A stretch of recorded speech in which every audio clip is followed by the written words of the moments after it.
syukur kehadirat Allah SWT. Pada siang hari ini kita masih senantiasa diberi nikmat iman dan Islam dan juga kesehatan, sehingga kita bisa beraktivitas seperti biasa. Oke, pada pertemuan sebelumnya kita sudah membahas terkait dengan parameter-parameter kualitas udara, mulai dari SO2, kemudian ada NOx, dan sebagainya. Kemudian kita sudah sedikit menyinggung terkait dengan reaksi-reaksi di atmosferik, sehingga pada siang hari ini akan kita lanjutkan materi kepada kualitas udara ambien, penentuan indeks kualitas udara ambien. Oke.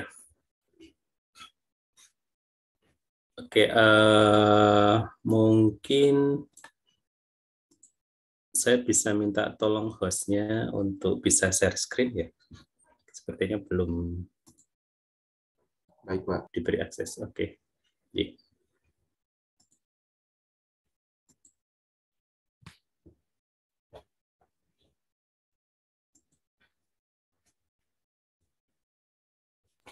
Sudah, Pak. Oke.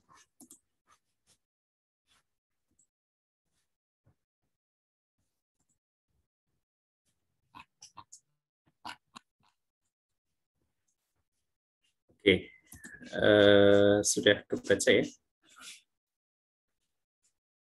Saya coba pindah slide, semoga bisa diikuti perubahannya. Berubah di tempat Anda?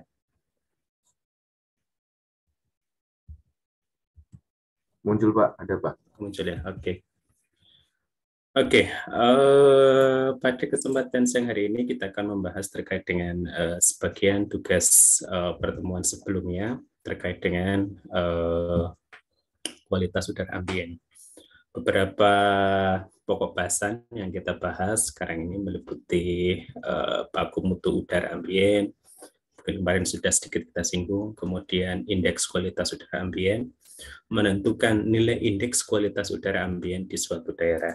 Oke, tujuan pembelajarannya harapannya adalah Anda mampu menjelaskan apa itu udara ambien dan apa itu baku mutu udara ambien. Kemudian Anda bisa menjelaskan parameter-parameter pencemar udara ya. Kemudian yang terakhir Anda bisa menghitung atau mengkonversi hasil pengukuran sampling lapangan terkait dengan parameter-parameter pencemar udara ambien untuk diubah menjadi indeks kualitas udara ambien. Dengan kata lain, tujuan pembelajaran ini adalah kisi-kisi soal ujian, lah kira-kira begitu. Oke, pertama kita akan diskusi terkait dengan udara ambien ya.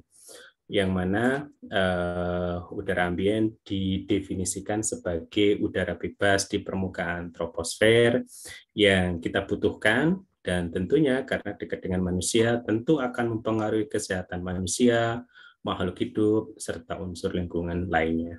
Nah, di samping udara ambien apakah ada udara yang lain? Ada ya, namanya adalah udara emisi. Nah, udara emisi adalah udara yang dikeluarkan oleh sumber emisi seperti knalpot kendaraan, cerobong gas, dan sebagainya. Nah, emisi ini dari mana ya? Emisi ini adalah udara yang berasal atau udara atau zat yang potensial mencemari atau tidak mencemari udara ambien yang diakibatkan dari aktivitas manusia. Oke. Nah, secara garis besar sebelum kita membahas tentang indeks pencemaran udara, kita perlu tahu apa saja parameter pencemar udara.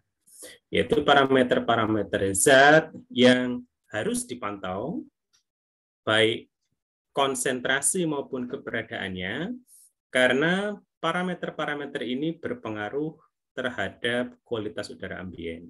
Nah, setidaknya ada 6 parameter ya yang ditentukan oleh Kementerian Lingkungan Hidup untuk menjadi parameter wajib yang harus dipantau untuk parameter pencemar udara. Di antaranya yaitu partikulat. Partikulat sendiri itu ada partikulat meter dengan diameter 10 mikron, dan partikulat meter dengan ukuran diameter 2,5 mikron. Sehingga kita menyebutnya dengan PM10 dan PM 2.5 atau partikulat meter 2,5. Nah, yang kedua ada karbon monoksida. Ini adalah pembakaran yang tidak sempurna dari bahan bakar hidrokarbon biasanya, sehingga menghasilkan gas CO2. Kemudian yang ketiga ada sulfur dioksida, SO2. Ini biasanya bisa berasal dari pembakaran bahan bakar yang mengandung sulfur, sehingga sulfur dioksidasi menjadi SO2. Yang kemarin sudah kita bahas. Kemudian parameter yang keempat ada nitrogen dioksida. Pada prinsipnya ini juga bisa berasal dari pembakaran bahan bakar, atau juga bisa berasal dari gas nitrogen di atmosfer yang dipanaskan pada temperatur tinggi. Misalkan ada kegiatan aktivitas pembakaran, misalkan kiln pabrik semen yang bisa mencapai temperatur 1.200 derajat Celcius, bahkan 2.000. Maka kalau di situ dialirkan ada gas, tentunya karena menggunakan atmosfer ada N2-nya, sehingga bisa terbentuk NO2. Kemudian ozon yang di sini adalah ozon pada lapisan ya, bukan yang di stratosfer, polutan udara. Kemudian yang terakhir adalah hidrokarbon. Nanti hidrokarbon ini ada macam-macam ya, ada yang volatil dan yang non volatil. Oke. Kita sudah membahas tentang parameter-parameternya. Nah, untuk menjaga kesehatan manusia, kemudian lingkungan, dan nilai estetika, tentu harus ada regulasi untuk mengatur supaya udara ambien itu tidak tercemar, tidak terganggu fungsinya. Nah, sehingga ditentukanlah yang namanya baku mutu udara ambien.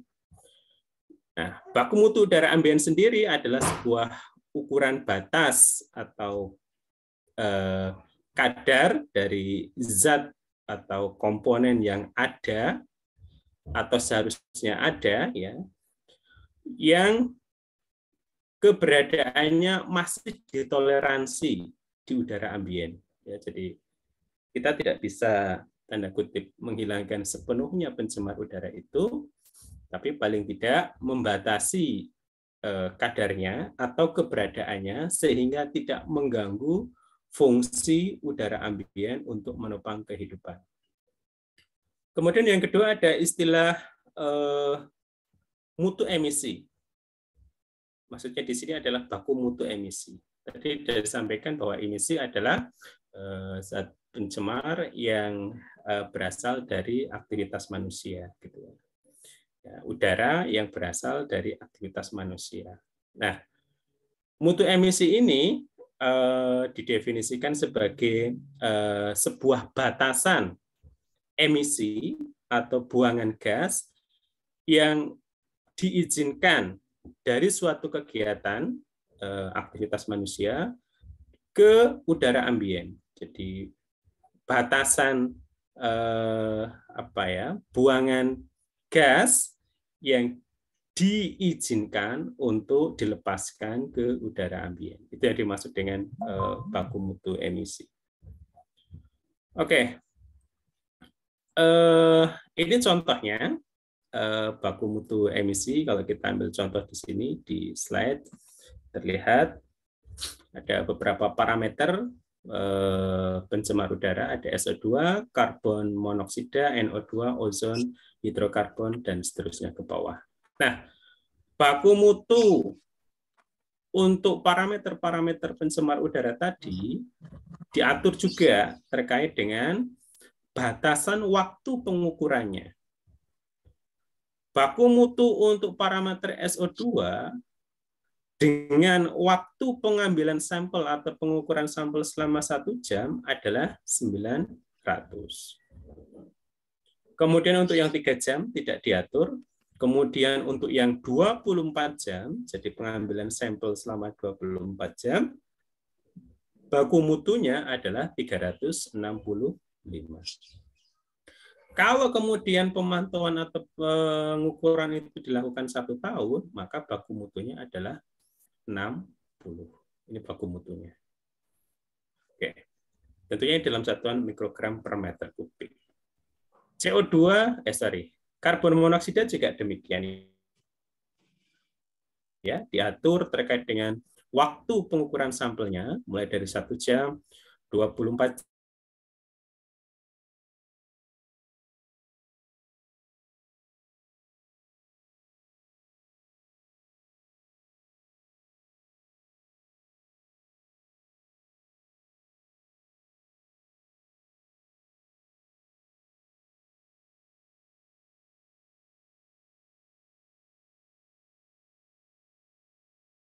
bahwa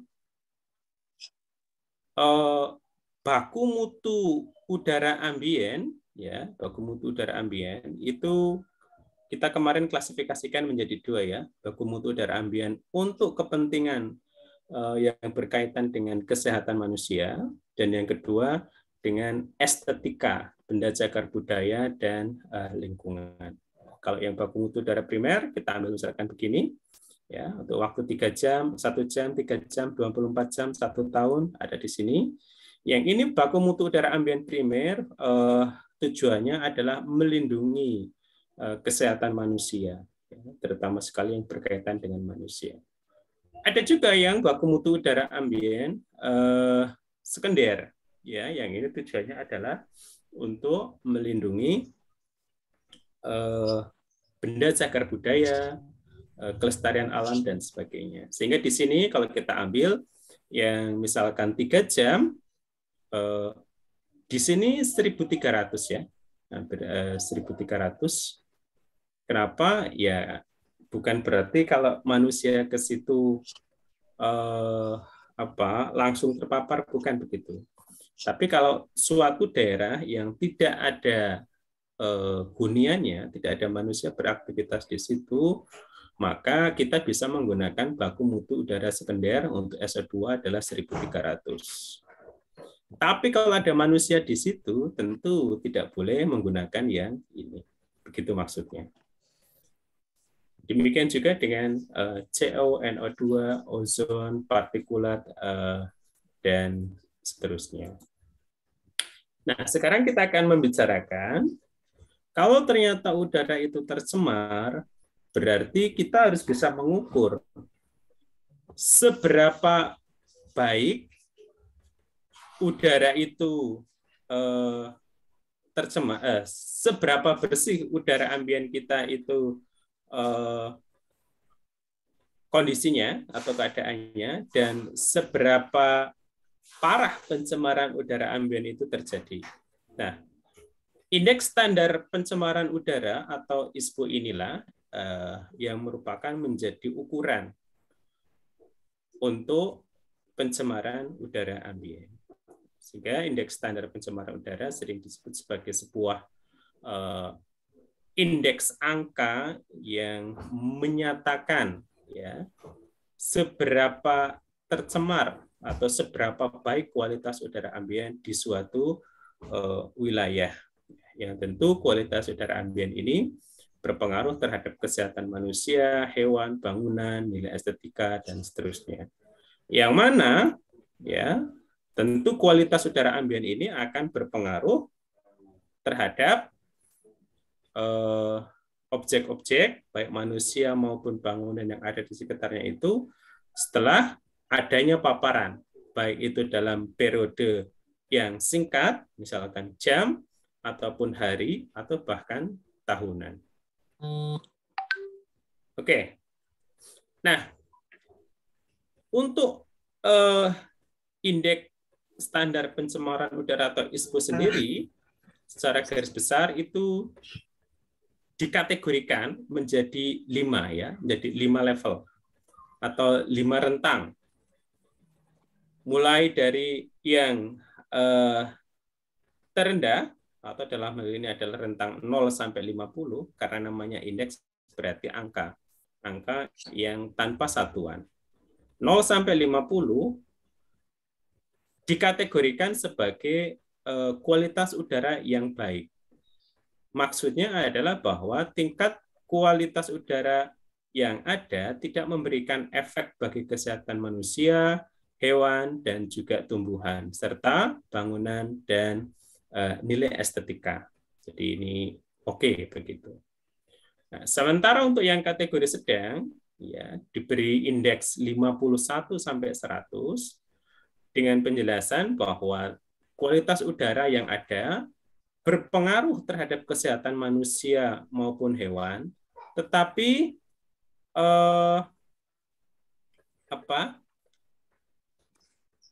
tidak terlalu besar dampaknya. Artinya yang akan terpengaruh oleh kualitas udara tersebut adalah istilahnya kelompok-kelompok yang sensitif begitu. Misalkan penderita asma misalkan, atau gangguan pernafasan, ya. Jadi tidak semuanya, hanya kelompok sensitif yang peka terhadap perubahan kualitas udara. Itu kategori sedang. Jadi kalau sedang ini tentu tidak baik untuk mereka yang menderita asma. Kemudian kategori yang ketiga adalah tidak sehat dengan nilai indeks 101 sampai 199, yang mana pada level ini kualitas udara bersifat sudah merugikan manusia maupun hewan, baik yang sensitif maupun yang umum, ya, artinya manusia kebanyakan, karena di sini sudah mulai menimbulkan kerusakan pada gangguan kesehatan, tumbuhan, maupun nilai estetika. Semakin tinggi tentu kualitas udara efeknya akan semakin besar untuk terhadap kesehatan dan juga populasi dari organisme-organisme yang terpapar. Nah, yang paling tinggi adalah level berbahaya dengan indeks lebih dari 300, di mana pada level ini udara sudah sangat berbahaya secara umum dan tentu harus dihindari, ya, karena merugikan kesehatan yang memiliki dampak yang sangat serius. Nah, ini adalah tabel rentang indeks standar pencemar udara. Nah, dari rentang ini, bagaimana kita bisa mendapatkan kualitas udara ambien di suatu daerah masuk kategori baik, sedang, tidak sehat, sangat tidak sehat, atau berbahaya. Kemudian bagaimana cara menentukan perhitungannya, nanti akan kita bahas bagaimana mengkonversi hasil pengukuran parameter kualitas udara ambien, kemudian mengubahnya menjadi skala indeks seperti ini. Ya, kalau misalkan masuk skala indeksnya adalah 45, berarti kan masuk kategori baik. Kemudian kalau hasil perhitungan ternyata misalkan 105, berarti hasilnya tidak sehat. Nah, yang akan kita pelajari adalah bagaimana mengubah hasil pengukuran kadar polutan udara menjadi indeks standar pencemar udara. Ya, nah. Ini kategori dan pengaruh indeks terhadap pencemar udara untuk tiap parameter pencemar. Jadi apa sih maksudnya yang tadi yang 0 sampai 50, 51 sampai 100 begitu ya. Nah, untuk 0 sampai 50 gitu ya, artinya untuk partikulat meter itu tidak ada efek, tidak ada masalah. Untuk parameter SO2 kalau dia masuk 0 sampai 50 pun ya ada sih beberapa spesies atau tumbuhan yang terdampak, ya, oleh keberadaan SO2. Ya, ada sebagian kecil.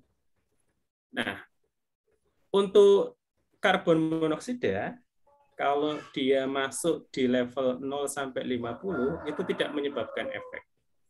Sementara untuk ozon pada level indeks 0 sampai 50 ada beberapa spesies tumbuhan, ya, yang terganggu atau mengalami gangguan akibat keberadaan ozon tersebut, akibat adanya ozon yang berkombinasi atau bereaksi dengan SO2 dengan durasi paparan 4 jam.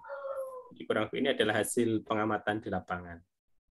Kemudian untuk parameter NO2 ini pada level 0 sampai 50 meskipun keadaan baik, ini akan sedikit tercium bau begitu. Begitu.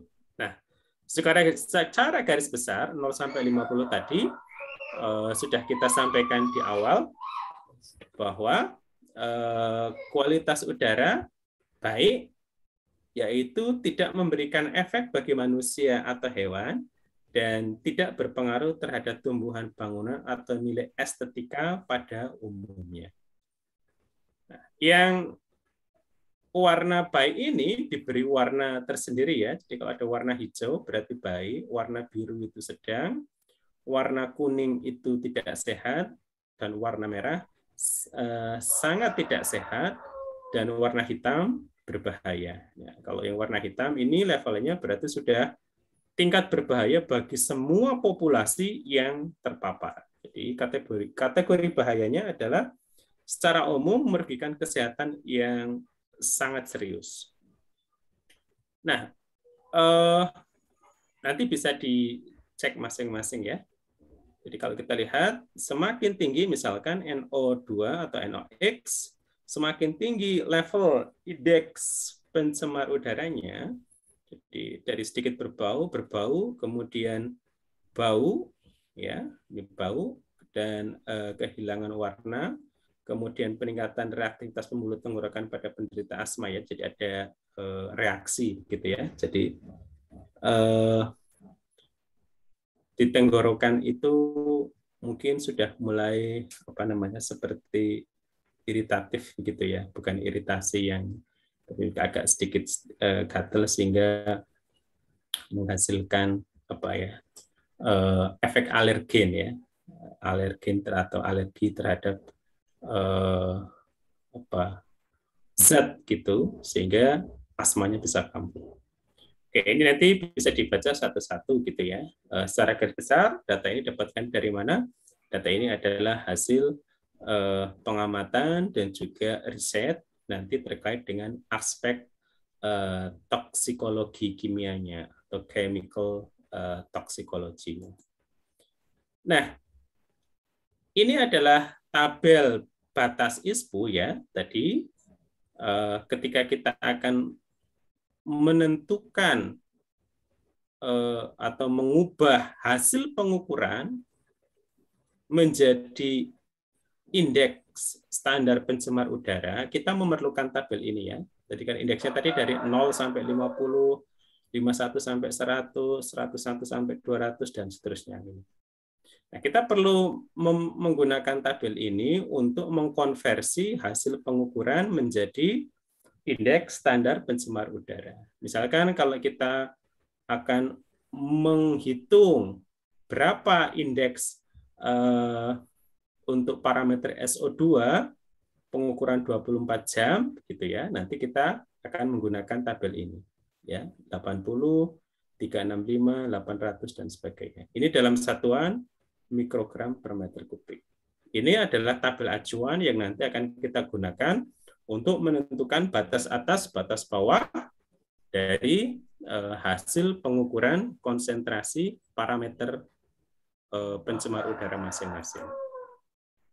Nah, penentuannya begini, kemarin barangkali sudah sedikit disinggung, bahwa indeks kualitas udara hasil perhitungan atau IKU ya, kita singkat saja sebagai IKU, adalah indeks kualitas udara batas atas, ini IA, dikurangi indeks batas bawah, dibagi dengan nilai ambien batas atas yang ada di tabel tadi, dikurangi ambien batas bawahnya yang ada di tabel tadi, dikalikan dengan XX adalah kadar polutan hasil pengukuran, dikurangi dengan XB adalah nilai ambien batas bawah yang ada di tabel ya. Kemudian semuanya ini yang di ruas sebelah kiri ini ditambahkan dengan indeks batas bawahnya ya. Mungkin agak sedikit abstrak ya. Nah, saya ambil contohnya begini. Diketahui konsentrasi SO2 udara ambien adalah 332 mikrogram per meter kubik. Artinya bahwa hasil pengukuran parameter SO2 di udara ambien, tempat kita melakukan sampling udara, diperoleh kadar SO2-nya 332 mikrogram per meter kubik. Kemudian Anda diminta untuk mengkonversi konsentrasi parameter polutan udara tersebut menjadi angka indeks parameter standar pencemar udara. Nah, dari tabel batas ISPU yang di atas tadi, kita bisa menentukan indeks batas atasnya berapa, indeks batas bawahnya berapa, kemudian nilai ambien batas atas berapa, nilai ambien batas bawah berapa ya. Saya tuliskan di sini ada baris 3, baris 2. Ini yang mana sih Pak gitu ya. Oke ya, kita lihat di sini. Kita punya 322 ya sebagai catatan. 322. Nah, untuk SO2 322 ya, berarti berada pada, sebentar saya kasih ini aja. Nah, kita punya 322 mikrogram per meter kubik untuk parameter SO2.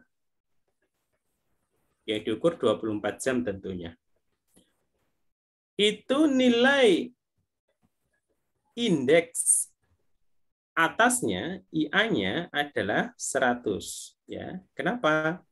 Karena 322 berada di antara 80 dan 365 untuk nilai ambiennya, sementara untuk nilai indeksnya itu kan akan berada di antara 100 dan 50. Nah, 100 dengan 50 ini, yang 50 adalah indeks batas bawahnya, yang 100 ini adalah indeks batas atasnya atau IA. Gitu. Oke. Nah, sementara nilai ambiennya berapa? Nilai ambiennya adalah, sebentar. Oke, nilai ambiennya ini adalah yang atas, XA, 365, dan ambien batas bawahnya adalah 80. Ya. Ini disebut sebagai XB. Ya, jadi ketika kita sudah mendapatkan data hasil pengukuran, maka untuk mengkonversi menjadi indeks standar pencemar udara, kita harus melihat tabel batas ISPU-nya, ya. Seperti tadi kita punya 322, kemudian kita tentukan nilai ambien batas bawahnya. 322 itu di mana?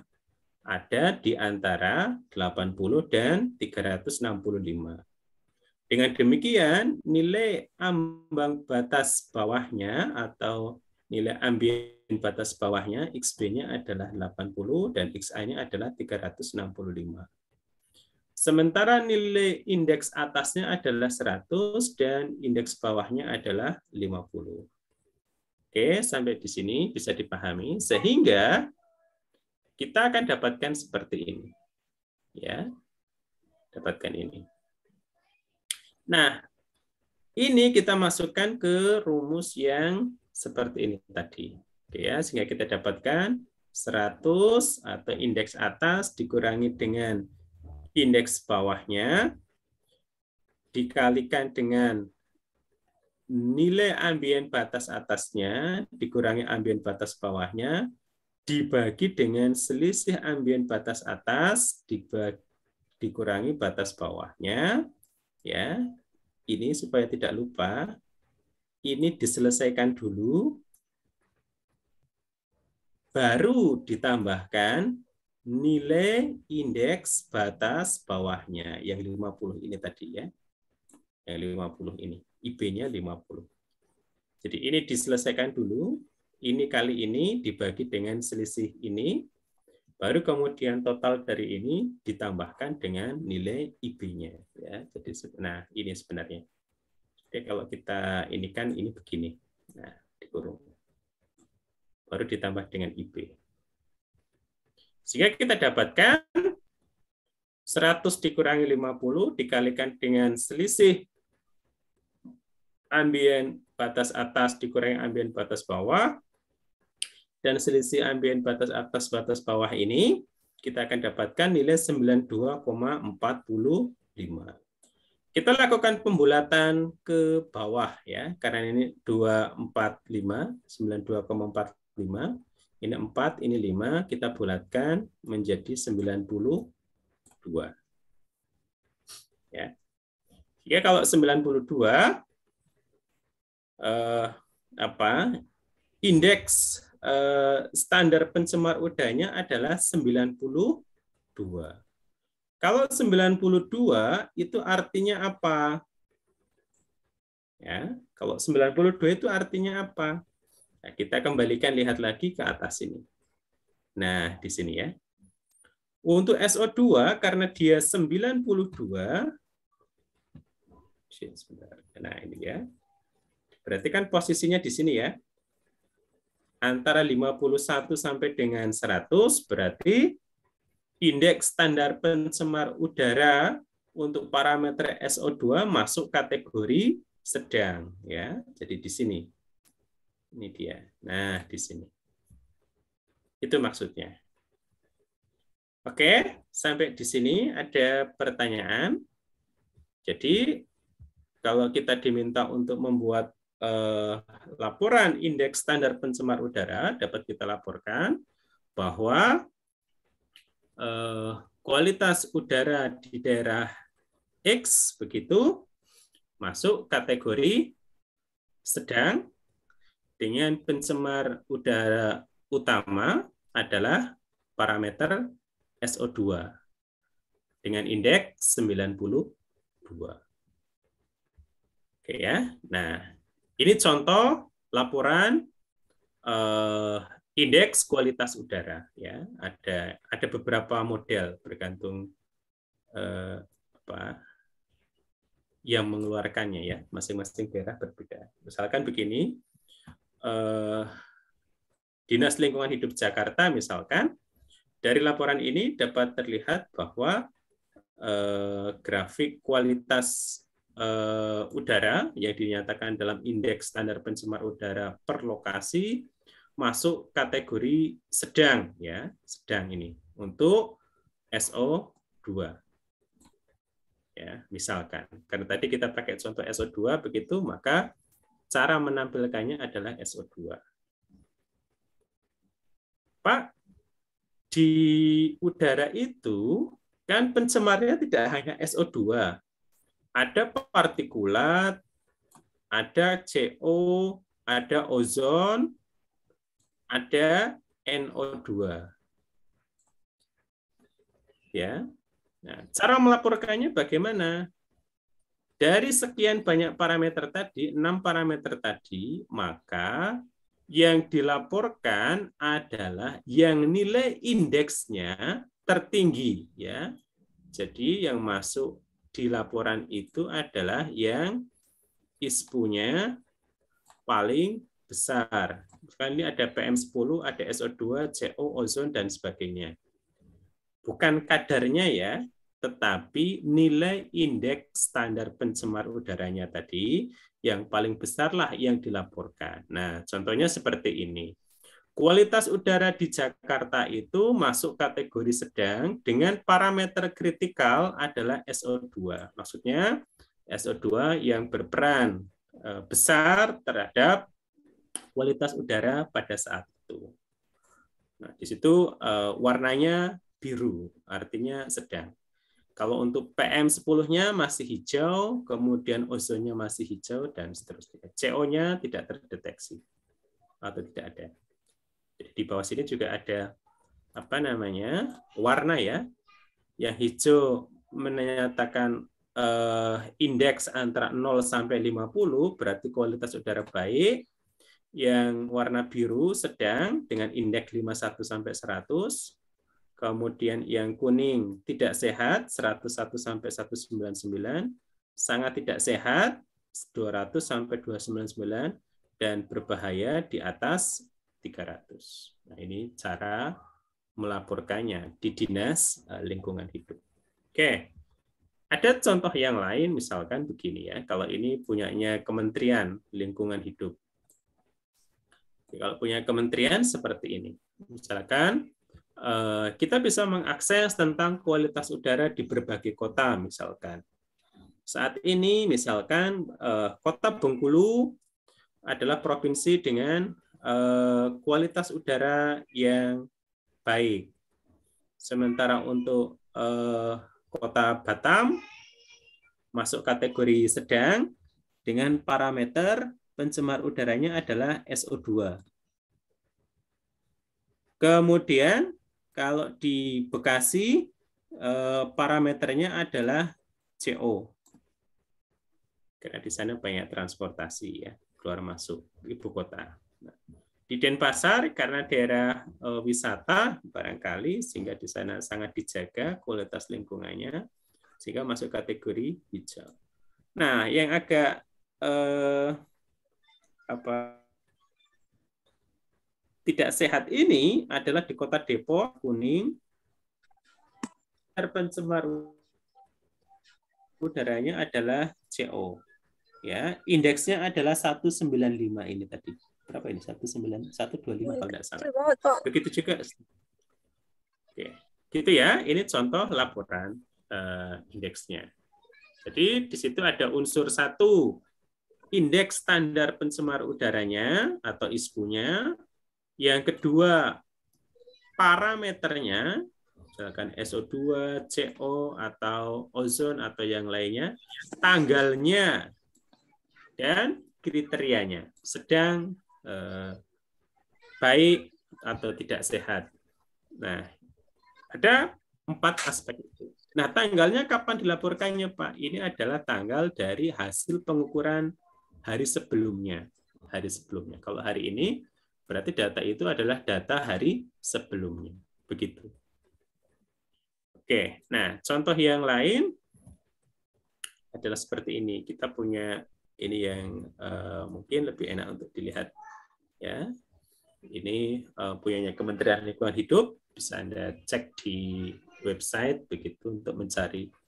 Nah, di sini unsur-unsur yang ditampilkan di dalam display laporan kualitas udara adalah ada waktunya, kemudian kualitas udaranya, kemudian di situ ada parameternya, ya parameternya apa, kemudian indeksnya. Nah ini yang paling penting ya, jadi indeksnya. Jadi indeks untuk parameter pencemar udara partikulat meter di Jakarta pada tanggal 4 Maret 2021 adalah 86, yang artinya menyebabkan kualitas udara di Jakarta masuk kategori sedang. Begitu. Oke, sampai di sini ada pertanyaan barangkali atau konfirmasi, klarifikasi? Tidak? Kalau tidak, saya lanjutkan. Nah, izin bertanya, Pak. Ya, silahkan. Kalau untuk yang sampah-sampah atau bangkai-bangkai itu masuk ISPU atau enggak, Pak? Indeks. Oke. Kalau parameter bau, ya, parameter bau untuk standar pencemaran udara itu tidak masuk ya, tidak masuk. Yang standar maksudnya. Memang dia mengganggu aspek estetisnya ya, estetikanya.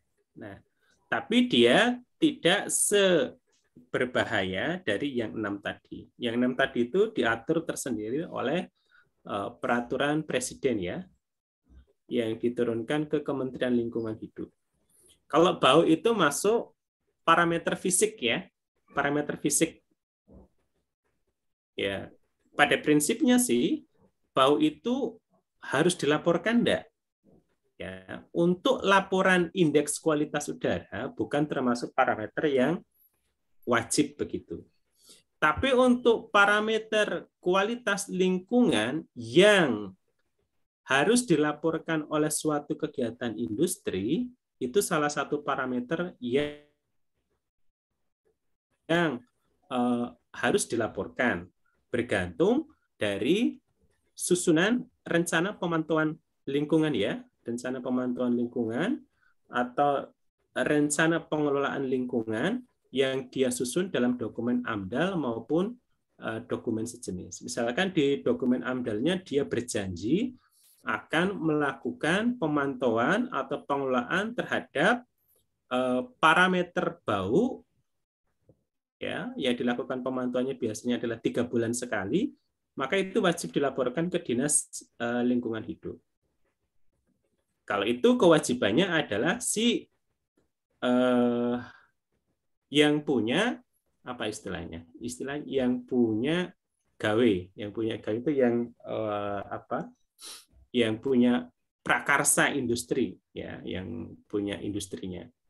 Tapi kalau ISPO itu adalah kewajiban pemerintah untuk melaporkan kualitas udara di suatu wilayah tertentu. Dalam hal ini adalah bisa Dinas Kesehatan ataupun Dinas Lingkungan Hidup di bawah Kementerian Lingkungan Hidup ataupun Kementerian Kesehatan. Umumnya adalah di bawah Dinas Lingkungan Hidup dan Kementerian Lingkungan Hidup. Kalau yang parameter bau tadi itu adalah kewajiban individu ya, kalau itu adalah usaha UKM atau kewajiban institusi dari perusahaan yang melakukan kegiatan. Jadi itu kalau dilaporkannya laporan dalam bentuk laporan pemantauan lingkungan yang dilaporkan ke Dinas Lingkungan Hidup. Kalau di ISPO ini itu bukan hal yang masuk kategori tadi. Gitu ya. Jadi apa perbedaannya? Ya kalau ISPO ini adalah tanggung jawab dinas terkait untuk membuat laporan tentang kualitas udara di suatu wilayah yurisdiksi tertentu. Tapi kalau parameter bau, pengukuran dan pemantauannya itu dilakukan oleh instansi terkait yang ada hubungannya dengan dokumen AMDAL atau dokumen sejenis yang dulu disusun sebagai sebuah dokumen untuk izin melakukan kegiatan di suatu wilayah gitu ya. Jadi beda kewenangan gitu ya. Apakah bau itu tidak penting? Ya penting. Karena kalau menghasilkan bau tentu akan menyebabkan keresahan di masyarakat. Tapi untuk indeks standar pencemar udara itu bukan salah satu parameter yang diukur atau yang masuk kategori utama dari parameter-parameter pencemar udara. Begitu ya, semoga menjawab apa yang ditanyakan. Ada pertanyaan yang lain? Ya. Ada yang lain? Tidak? Bagus. Oke. Nah, sebagai tugas, nah sekarang kita punya masalah ini. Sambil nunggu kalau ada pertanyaan. Nah, tugas Anda adalah membuat laporan indeks kualitas udara dari data pengukuran parameter kualitas udara ambien pada grafik berikut ini ya. Jadi di di PPT ini nanti akan saya share ke Anda. Tugas Anda hari ini adalah ini membuat laporan indeks kualitas udara. Kalau tadi kan contohnya hanya ada satu Pak, SO2. Nah, sekarang ada PM10, ada SO2, ada ozon, ada NO2, kemudian ada CO ya. Yang terpantau kadarnya untuk PM10-nya adalah ini 90,00 ya. Ini titik itu adalah koma. 90,00 mikrogram per meter kubik. Kemudian SO2-nya 115 mikrogram per meter kubik. Kemudian ozonnya 35 mikrogram per meter kubik. NOx-nya 55 dan CO-nya 92. Kalau ada 1, 2, 3, 4, 5 parameter begini, Pak, apa yang harus Anda lakukan? Yang pertama, Anda harus menghitung satu-satu dulu nilai indeksnya atau ISPU-nya ya. Dihitung dulu ISPU-nya masing-masing untuk mencari indeks. Indeks untuk SO2 berapa? Partikulat berapa? Indeks untuk SO2 berapa, dihitung dengan rumus yang sama. Kemudian ozonnya juga dihitung sendiri-sendiri, NOx-nya dihitung, CO-nya dihitung. Gitu ya. Nah, dari indeks-indeks yang diperoleh ini tadi, yang dipilih sebagai laporan utama yang menentukan kategorinya apakah sehat, sedang, berbahaya, atau sangat tidak sehat, itu adalah ISPU-nya yang paling tinggi atau indeksnya paling tinggi dari ke-5 parameter ini. Dicari yang paling tinggi. Nah, itulah yang menentukan atau yang menjadi bahan laporan di dalam laporan indeks kualitas udara ambien di daerah tersebut tadi. Begitu ya. Jadi tugas Anda berarti kalau gitu dihitung satu-satu begini. Kenapa begitu?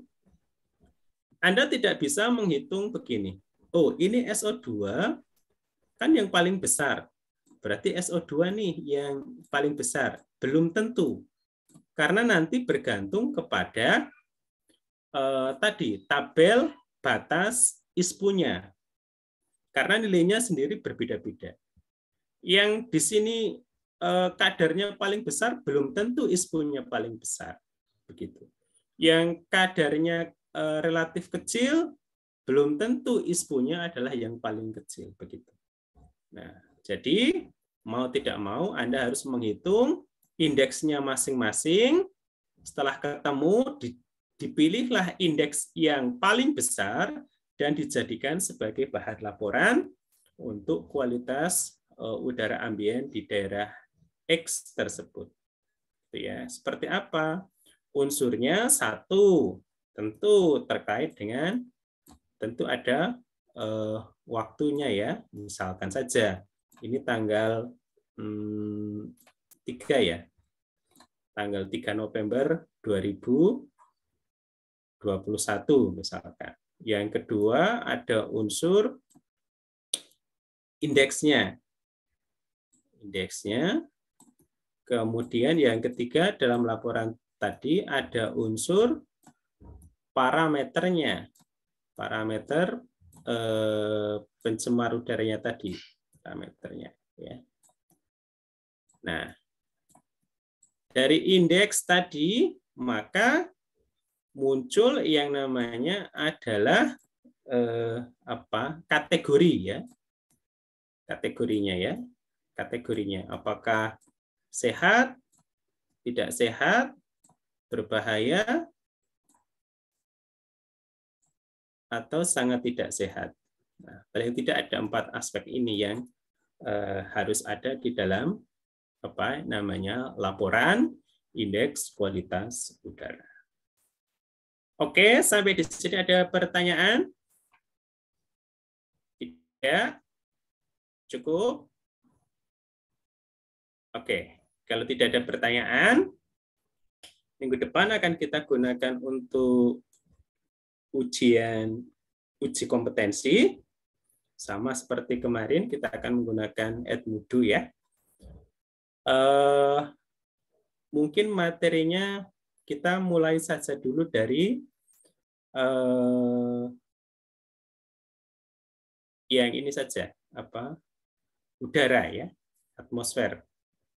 Karena file saya yang air itu semuanya tidak bisa dibuka. Jadi file saya terakhir yang ada hanya udara begitu. Oke, kalau tidak ada pertanyaan, minggu depan siapkan untuk uji kompetensi materi tentang udara atau atmosfer sampai dengan pertemuan hari ini. Menentukan indeks kualitas udara. Kemudian untuk tugas kuliah hari ini, Anda menghitung ini,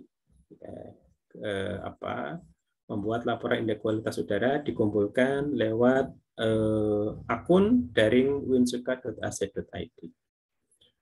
Oke, kalau tidak ada pertanyaan, saya cukupkan sekian.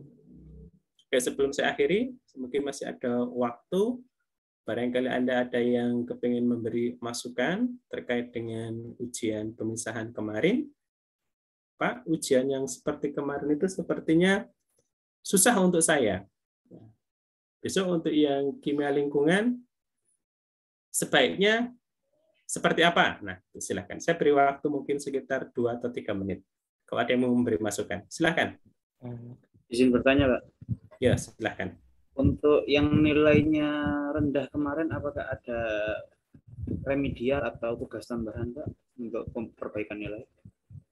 Oh iya. Untuk sistem kita, karena ada kurikulum 2020, ya, jadi sepanjang yang saya tahu, Anda berhak remedi. Karena dalam kurikulum 2020